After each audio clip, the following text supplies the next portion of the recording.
السلام علیکم ناظرین، گلوبل میمن ٹی وی کے ساتھ میں ہوں نمرہ کنول۔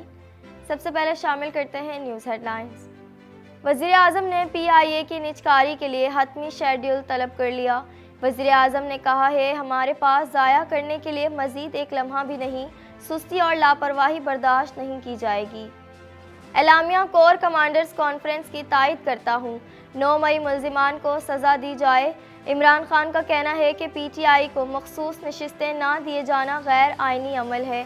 دھاندلی زدہ الیکشن سے ملک کی معیشت بیٹھ جائے گی اور نقصان ہوگا۔ دہشت گرد سارا پاکستان چھوڑ کر اڈیالہ جیل کیوں گئے؟ شعیب شاہین کا کہنا ہے کہ بانی پی ٹی آئی کو قتل کرنے اور ڈرانے کی کوشش کی جا رہی ہے۔ اگر بانی پی ٹی آئی کو کچھ ہوا تو ذمہ داری موجودہ حکومت پر ہوگی۔ پاکستان کا ماہ رمضان کے دوران غزہ میں فوری جنگ بندی کا مطالبہ۔ ترجمان دفتر خارجہ کا کہنا ہے کہ غزہ میں شہریوں کے قتل عام کی مذمت کرتے ہیں۔ غزہ کے متاثرین کو فوری امداد اور طبی سہولتیں دی جائیں۔ بلوچستان میں 9 مارچ سے بارشیں برسانے والا نیا سسٹم داخل ہوگا۔ مزید بارشیں اور برف باری، این ڈی ایم اے کی نئی ایڈوائزری جاری۔ خیبر پختونخوا کے مغربی بالائی حصوں اور کشمیر میں بارش کی توقع۔ ہیڈ لائنز آپ نے جانی اور اب خبریں تفصیل کے ساتھ۔ پاکستان بھر میں نمائندگان کا وسیع نیٹ ورک، ہر خبر جاننے کے لیے دیکھتے رہیے TNN TV۔ Islamic Finance TV, the only TV channel of the fastest growing Islamic economy in the world and the prime mover of Islamic finance news. Follow us on our social media handles and watch our reports and educational program at www.islamicfinancetv.com. For advertisement, please contact us at islamicfinancetv@gmail.com.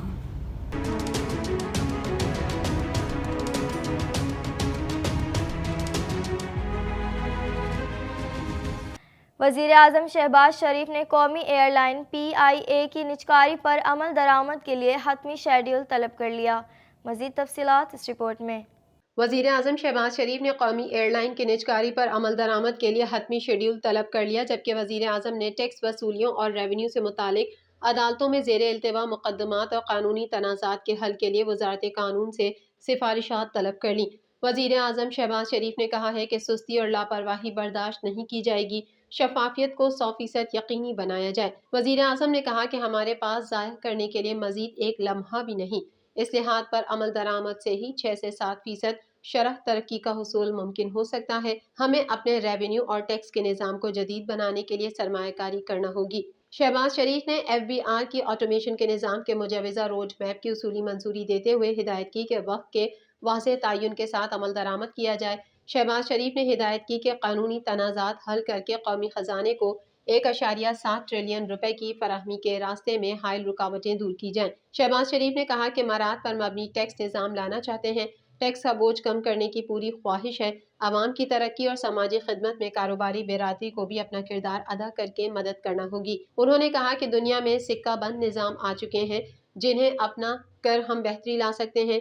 تمام ٹیکسوں پر دیے جانے والے استثنا کی مکمل جانچ پڑتال ہونی چاہیے۔ وزیر اعظم شہباز شریف نے کہا کہ SMEs کو ترقی دی ہوتی تو آج پاکستان ترقی کرنے والے ممالک سے پیچھے نہ ہوتا۔ اس موقع پر سابق نگراں وزیر خزانہ ڈاکٹر شمشاد اختر نے FBR کی ری structuring per briefing the. Pakistan Tehreek Insaf P T I کے بانی عمران خان نے کور کمانڈرز کانفرنس کے اعلامیہ کی مکمل تائید کرتے ہوئے سانحہ 9 مئی کے ملزمان کو کڑی سزا دینے کا مطالبہ کیا ہے۔ مزید احوال اس رپورٹ میں۔ پاکستان تحریک انصاف کے بانی عمران خان نے کور کمانڈرز کانفرنس کے اعلامیے کی مکمل تائید کرتے ہوئے سانحہ 9 مئی کے ملزمان کو کڑی سزا دینے کا مطالبہ کیا ہے۔ عمران خان نے سوال اٹھایا کہ سانحہ 9 مئی پر ابھی تک جوڈیشل کمیشن کیوں نہیں بنایا گیا؟ کسی کو سانحہ 9 مئی کی آزادانہ انکوائری میں کوئی دلچسپی نہیں۔ میں کہتا ہوں 9 مئی والوں کو سزا دیں۔ اڈیالہ جیل میں میڈیا سے بات چیت کرتے ہوئے انہوں نے کہا کہ CCTV فوٹیج کے ذریعے 9 مئی میں ملوث لوگوں کا تعین کیا جائے۔ امریکہ میں کیپٹل ہل حملے میں بھی CCTV فوٹیج کی مدد سے لوگوں کو پکڑا گیا تھا۔ عمران خان نے کہا کہ PTI کو مخصوص نشستیں نہ دیے جانا غیر آئینی عمل ہے۔ مشرقی پاکستان میں بھی عوام کو مینڈیٹ سے محروم کیا گیا، جس کی وجہ سے ملک ٹوٹا۔ ملک کی تاریخ کا سب سے زیادہ دھاندلی زدہ الیکشن ہوا ہے۔ انہوں نے کہا کہ PTI کو مخصوص نشستیں نہ دے کر جمہوریت کی نفی کی گئی۔ جن کی مخصوص نشستیں نہیں بنتی تھیں ان کو کیسے دی جا سکتی ہیں۔ بانی پی ٹی آئی نے کہا کہ دھاندلی زدہ الیکشن سے ملک کی معیشت بیٹھ جائے گی اور نقصان ہوگا۔ سیاسی استحکام کے بغیر ملک نہیں چل سکتا، جبکہ شریفوں کی سیاست SIFC پر منحصر ہے۔ عمران خان نے کہا کہ شریف خاندان کا سب سے بڑا یو ٹرن پہلے ووٹ کو عزت دو اور اب بوٹ کو عزت دو ہے۔ عمران خان نے کہا کہ پشاور سے نور عالم، لاہور سے نواز شریف اور اون چودھری، جبکہ اسلام آباد کا کوئی حلقہ کھلوا کر آڈٹ کروا لے، ان انتخابات سے صرف 3 جماعتوں کو فائدہ ہوا ہے۔ انہوں نے کہا کہ 9 مئی کا بیانیہ 8 فروری کو فیل ہو گیا، لوگ نہیں مانیں گے کہ ہم نے کوئی غداری کی ہے، جب تک جیل میں رکھنا ہے رکھیں، غلامی قبول نہیں کروں گا۔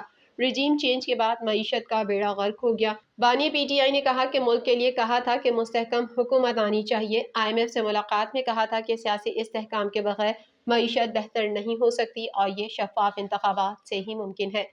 پی ٹی آئی رہنما شعیب شاہین کا کہنا ہے کہ اگر بانی پی ٹی آئی کو کچھ ہوا تو ذمہ داری موجودہ حکومت پر ہوگی۔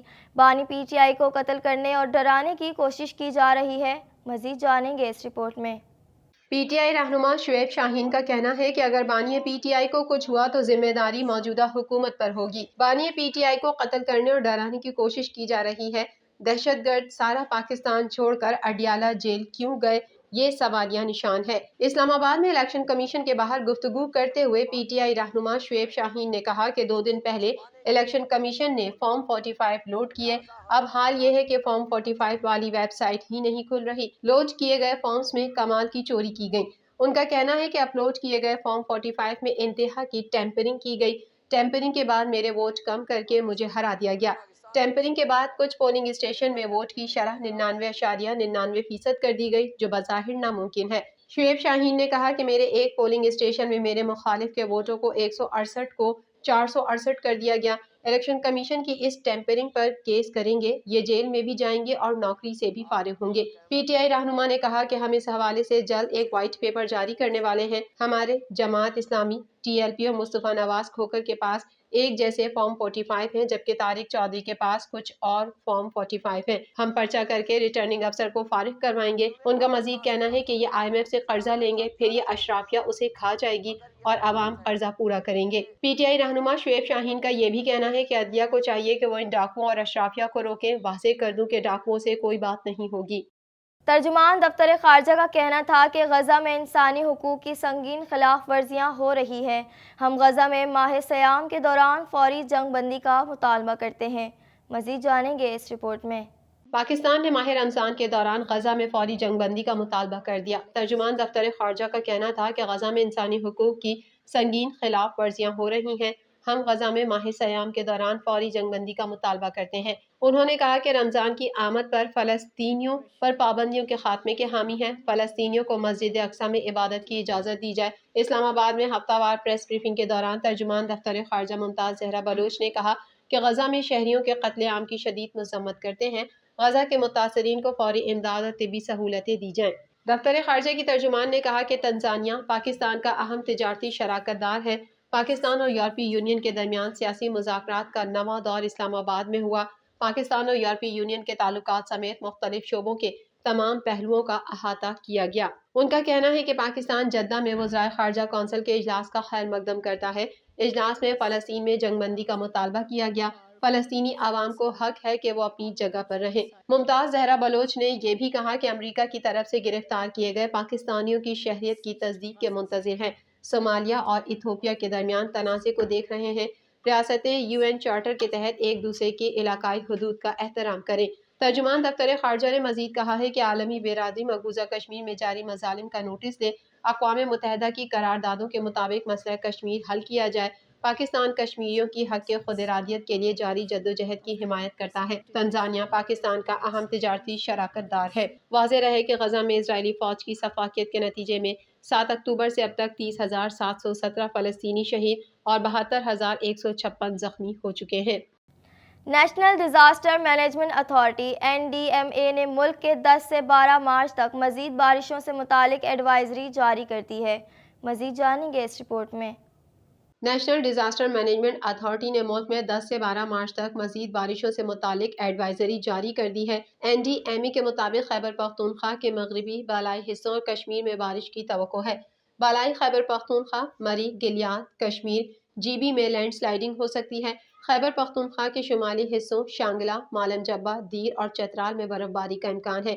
PDMA کے مطابق مغربی ہواؤں سے بلوچستان میں آنے والا بارشوں کا نیا سلسلہ 9 مارچ کو داخل ہوگا۔ PDMA کے مطابق نئے سلسلے سے بلوچستان میں 10 سے 12 مارچ تک بارشیں متوقع ہیں۔ 3 روز کے دوران جنوبی اور شمالی اضلاع میں بارش کا امکان ہے۔ PDMA کے مطابق بلوچستان کے چند اضلاع میں پہاڑوں پر برف باری کا امکان ہے۔ بارشوں اور برف باری کے دوران عوام سفر سے گریز کریں۔ اس دوران کیچ، گوادر، لسپیلا، کوئٹہ، قلات، خضدار میں بارش اور آندھی کی توقع ہے، جبکہ خضدار، قلات اور قلعہ عبداللہ میں بارشوں سے اربن فلڈنگ کا خدشہ ہے، جبکہ پہاڑوں پر برف باری ہو سکتی ہے۔ اس کے علاوہ گلگت بلتستان، آزاد کشمیر کے کچھ حصوں میں برف باری ہو سکتی ہے، جبکہ سوات، اپر دیر، کوہستان، چترال، ہنزا، کوئٹہ، چاغی، کیچ کے نالوں میں سیلابی صورتحال کا امکان ہے۔ دوسری جانب گزشتہ روز لاہور کے مختلف علاقوں سمیت چنیوٹ اور مالاکنڈ میں بوندا باندی تو کہیں تیز بارش اور ضلع استور میں برف باری کا سلسلہ جاری رہا۔ محکمہ موسمیات نے بالائی خیبر پختونخوا، شمالی پنجاب میں بارش کی پیش گوئی کی ہے۔ گلگت بلتستان، کشمیر اور ملحقہ پہاڑی علاقوں میں بھی ہلکی بارش متوقع ہے۔ گلوبل میمن ٹی وی کے نیوز بلیٹن سے فی الحال اتنا ہی۔